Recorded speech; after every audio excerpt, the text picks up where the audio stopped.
Welcome to Lake University's video tutorial on how to use Collaborate for your classroom. The following student engagement features will be covered in this session.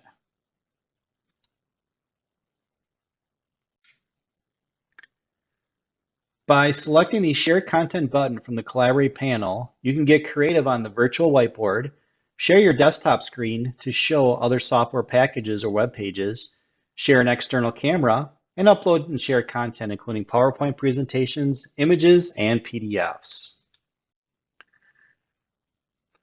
Now, the whiteboard can be used for collaboration between session attendees. Annotation tools are available for both a moderator and participants' roles unless the moderators turn it off in the session settings. Select Pointer from the toolbar and start moving your cursor to what you want to emphasize. All attendees will see your movements in real time. To stop pointing, select the pointer button again, or any other tool. Now the pan tool allows you to move the whiteboard or a shared file on the page if it is larger than the screen size. So for instance, if I were to zoom in, you can see we have the scroll bars here. But by using the pan tool, you can see the scroll bars moving. I can move it up and down. If I use the pointer tool, I cannot move it up and down, just point to what's emphasized on the screen. Then you also have the zoom out and zoom in features, as well as the fit to page. So the annotation tools are located on the upper right-hand side of the whiteboard and also in the share file area. And they are accessible to both moderators and participants or students. So the first one is a drawing, brush, and eraser. So with this one, you can draw freehand on the page with various colors, thickness, and opacity. So you see a submenu will open up. I have the green. I do not want to fill at this point. And we also have the opacity, the line thickness, and any type of other blend modes we want to add to it.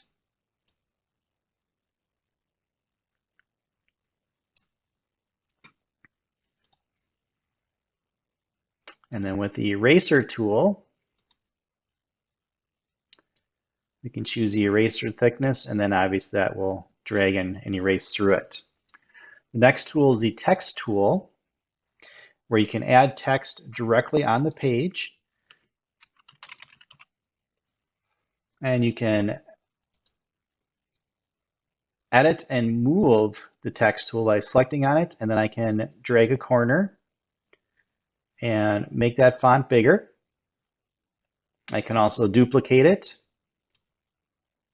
and then move that somewhere else. If I want to delete a particular text, make sure it has the grab handles around it. And then you can hit the delete key, and just that one will be deleted. The next tool is the Shapes tool, which you can do lines, arrows, rectangles, ellipses, polygons, and a polyline. So in this case, I'll choose the ellipse. I want to have a fill.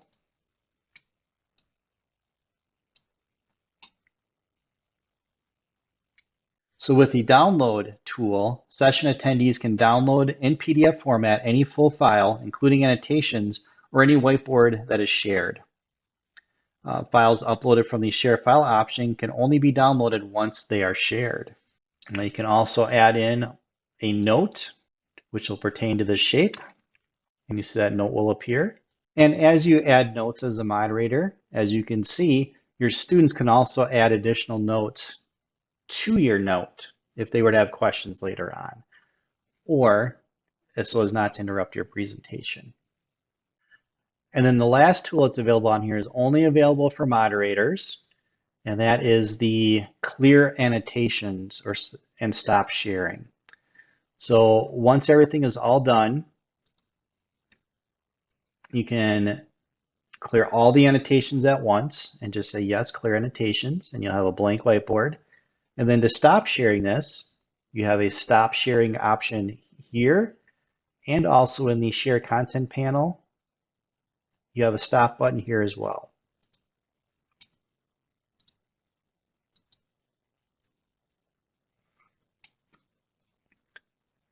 Now, the Share Application Screen feature allows moderators to share their desktop, software application, or browser tab to each student about a topic. Whenever you move through the application or desktop, your students automatically follow along. So several choices are available after selecting the Screen Application option. Notice the entire screen tab will show the entire screen, including the taskbar. Now, this does allow for quick transitions between programs using the taskbar, but you won't be able to easily see the Collaborate panel.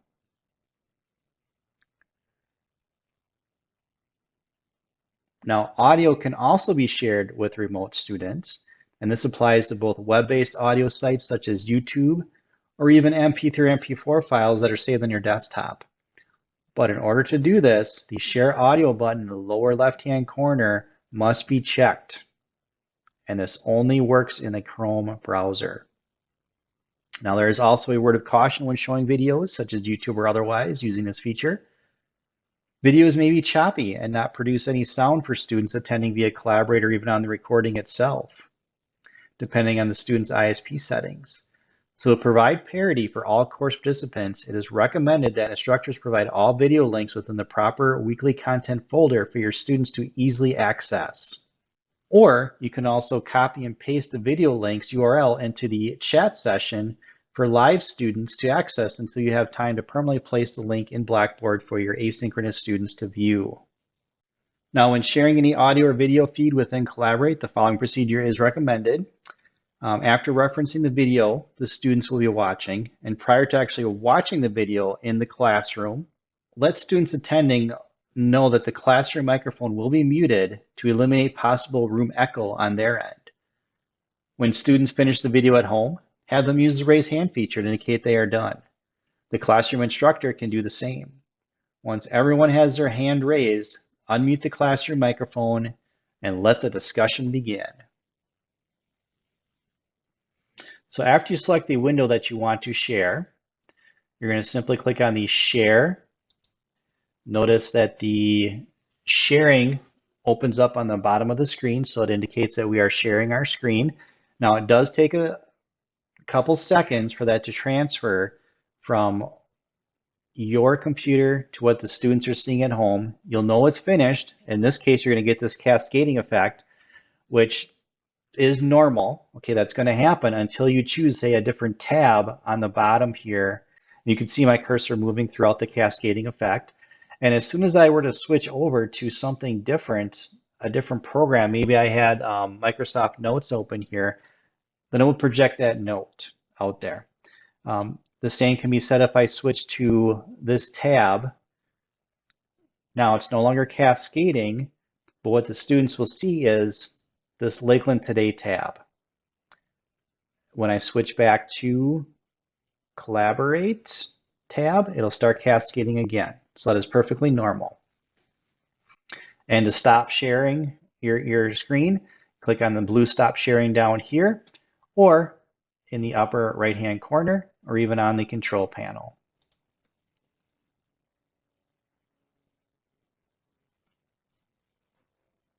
Now, the second option is the application window, which will display any application that is currently showing on the desktop.